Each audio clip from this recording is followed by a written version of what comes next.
사람이 거의 다니지 않는 산 중턱엔 머리가 없는 요괴가 살고 있었다. 엄밀히 말하자면 머리가 없는 건 아니었다. 그 머리가 목 위에 없을 뿐이었다.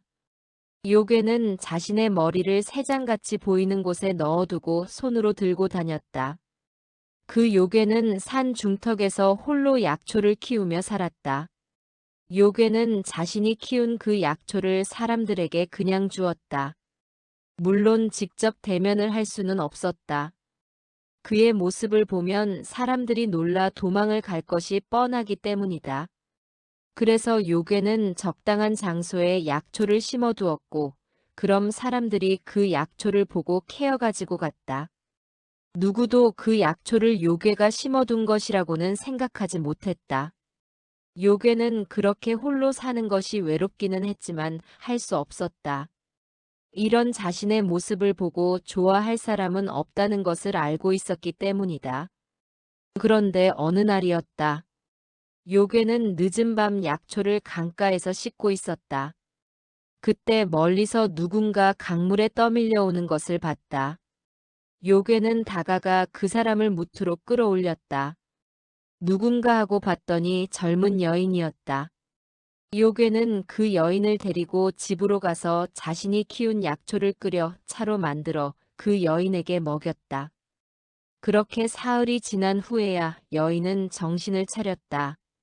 요괴는 그 여인이 정신을 차린 후 자기를 보고 놀랄 것 같아 몰래 숨어 있었다. 하지만 여인은 요괴를 알아보지 못했다.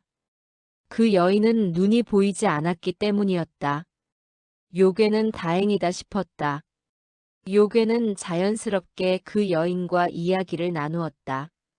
지금까지 누군가와 이렇게 마주 앉아 이야기를 나누어 본 것은 처음이었다. 요괴는 그 사실이 마냥 즐거웠지만 여인은 그렇지 못해 보였다. 여인은 자신의 처지를 비관해 목숨을 버리려 했다는 말을 했다. 이유는 보이지 않는 눈 때문이었다. 요괴는 그 여인의 눈을 살펴본 후 잘하면 고칠 수 있겠다 싶었다. 하지만 요괴는 그러고 싶지 않았다.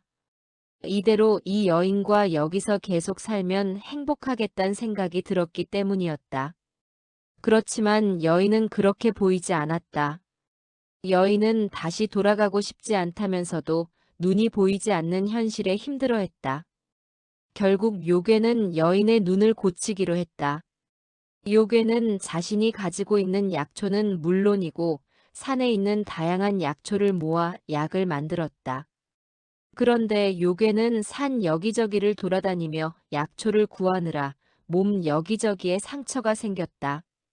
여인은 피냄새로 요괴의 상처를 알아보고 자신의 옷단을 찢어 요괴의 팔에 난 상처를 감아주었다. 요괴는 이런 시간이 영원히 끝나지 않기를 바랐다. 하지만 시간이 지나며 여인의 눈은 조금씩 나아지기 시작했다. 하지만 그럴수록 요괴는 그 여인의 앞에 쉽게 설 수 없었다. 여인은 자신의 눈을 고쳐준 사람을 보고 싶어 했다. 하지만 요괴는 여인이 눈이 나아진 후에는 숨어 지냈다. 여인은 며칠을 더 자신을 도와준 사람을 기다리다 결국 마을로 돌아갔다. 여인은 마을로 돌아간 후 얼마 지나지 않아 자신을 도와준 사람을 찾기 위해 다시 산을 찾았다. 그러다 목이 없는 요괴를 보게 되었다. 여인은 충격을 받았다. 여인은 그 요괴가 자신을 구해준 사람을 해쳤다고 생각했다.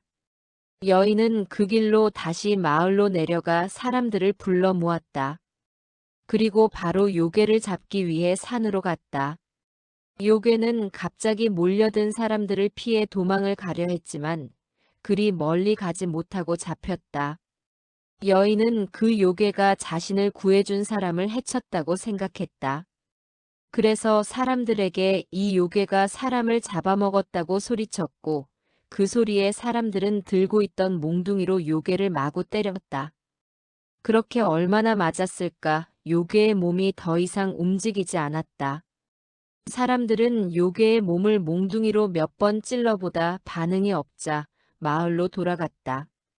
여인은 마지막까지 남아 자신을 구해준 사람의 흔적을 찾고자 여기저기를 돌아다녔다.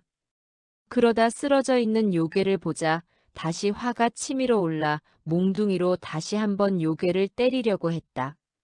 그런데 그때 여인은 그의 팔에 감겨 있는 천 조각을 보게 되었다. 그건 분명 자신이 감아준 것이었다. 여인은 그때 알았다. 이 요괴가 바로 자신을 구해준 그 사람이라는 것을 말이다.